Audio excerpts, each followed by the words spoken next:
So, Mike, when the Penguins decided to trade Matt Murray, that was a ringing endorsement of their other two goalies, right? Casey DeSmith and Tristan Jarry. Do you think they've become one of the best tandems in the game right now?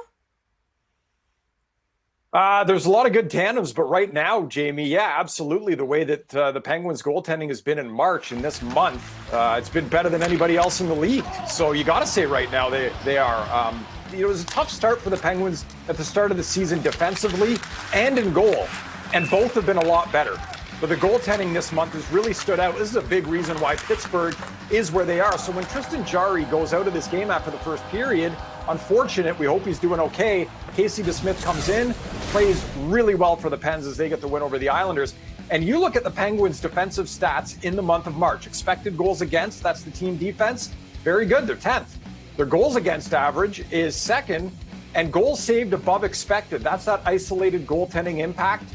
The goalies are saving the team almost-ish a goal per game above the expected goals against. That's the best in the NHL in March. So this is a big reason why Pittsburgh has been successful lately, why they're hanging now with the Islanders right around that 2 spot in the division. And we've seen good goaltending and defense out of Pittsburgh in the past. Didn't start that way this season. But in March, you got to tip your hat to the Penguins goalies. They've been great. Yeah, it's all about hitting your stride at the right time. It's still a little early for this to be considered that right time, but with just 6 weeks left, we'll see if they can stay solid in goal.